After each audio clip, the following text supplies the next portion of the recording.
Hello, Radhe Radhe, जय श्री कृष्णा दोस्तों। एक छोटी सी स्टोरी लेकर आए हैं आप लोग। लेकर पसंद आए तो प्लीज़ लाइक कमेंट और शेयर ज़रूर करिएगा।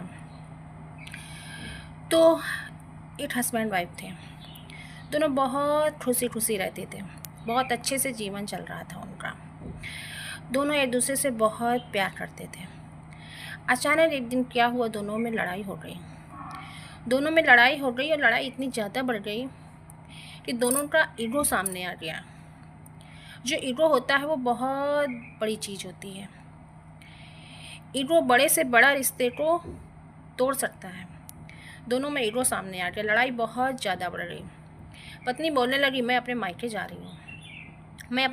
रही हूँ और कभी लौट कर नहीं आऊँगी। तो पति ने भी गुस्से में बोल दिया, जाओ, चली जाओ।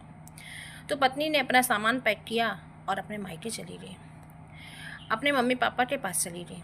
जब वहाँ पहुँची तो उसके मम्मी पापा एकदम से सटपटा से गए कि अरे बिटिया, आपने मुझे बताया नहीं कि तुम आ रही हो, अचानक से आ गई, क्या हो गया? तो उसने अपने पापा से बोला कि पापा, अब मैं वहाँ कभी नहीं जाऊँगी। वो मेरी कोई भी बात नहीं मानते हैं, मुझसे लड़ाई करते हैं। अब मैं वहाँ कभी नहीं जाऊँगी। पापा ने अपनी बिटिया को अपने पास बैठाया, उसे एक ठंडा पानी दिया पीने के लिए। कहा, बेटा ये पियो पहले। उसने पानी पिया। उसके बाद अपनी बिटिया से कहता है, पापा कि बिटिया एक बात बताओ, जब तुम छोटी थी तब हम आपको डांटते थे ना, और आप थोड़ी देर बाद मान जाती थी कि नहीं मान जाती थी? तो उसकी बिटिया बोली, हाँ पापा, आप मुझे डांटते भी थे, मारते भी थे, और थोड़ी देर बाद मैं मान जाती थी। तो उसके पापा बोले कि ऐसे तो दामाद, जैसे मैं हूँ वैसे तो दामाद जी भी हैं। अगर उन्होंने डांट दिया तो क्या हो गया? अब सारी ज़रूरतें, सब कुछ वही आपका पूरा करते हैं, वही आपके सब कुछ हैं। आप यहाँ थी तो मैं आपके सारी ज़रूरतें पूरा करता था, आपको डांटता भी था। अब आप वहाँ पर हो, आपकी सारी ज़रूरतें दामाद जी पूरा करते हैं। तो अगर उन्होंने आपको डांट दिया तो क्या हो गया? बिटिया को ये बात समझ में आ गई। उसने बोला, हाँ पापा, आप सही कह रहे हो।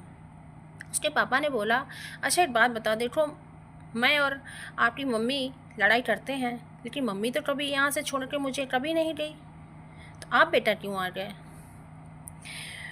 तो उसकी बिटिया को गलती का पछतावा हुआ। उसने बोला, हाँ पापा, हमसे गलती हो गई। तो पापा और बिटिया दोनों गाड़ी में बैठते हैं और ससुराल पहुँच जाते हैं। वहाँ ससुर और अपनी पत्नी को देख करके वो एकदम से हक्का बक्का हो जाता है कि अभी तो मेरी पत्नी से लड़ाई हो गई थी और ये पत्नी मेरी इतने जल्दी आ गई। ससुर को देख करके दामाद ने पैर छुए ससुर के।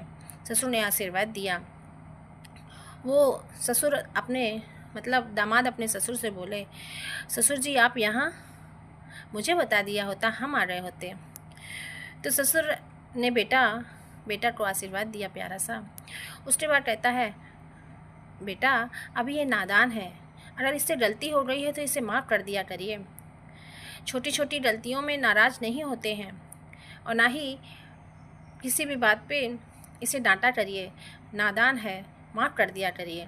तो दामाद बोला, ससुर जी ऐसी कोई बात नहीं है। इसलिए दोनों फिर खुशी खुशी से रहने लगते हैं।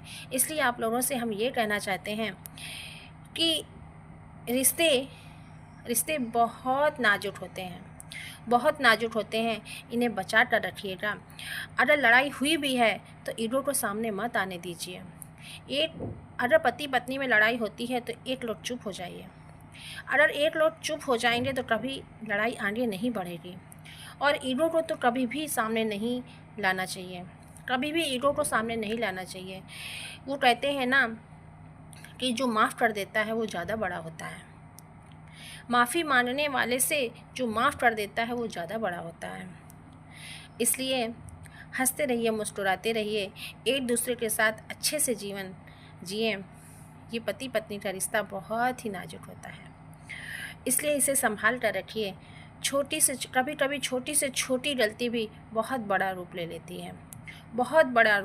है, बड़े से बड़े रिश्ते को तोड़ देती है। इस डोर को हमेशा मजबूत बनाए रखिए। हम आप लोगों के लिए, अगर हमारी कहानी आप लोगों को अच्छी लगी हो तो प्लीज़ लाइक कमेंट शेयर ज़रूर करिएगा और हाइप भी कर दीजिएगा। आप लोगों के लिए हम ऐसी प्यारी प्यारी कहानियाँ लाते रहेंगे। जय Shri Krishna, Radhe Radhe, bye bye. Please प्यारा प्यारा कमेंट ज़रूर करिएगा।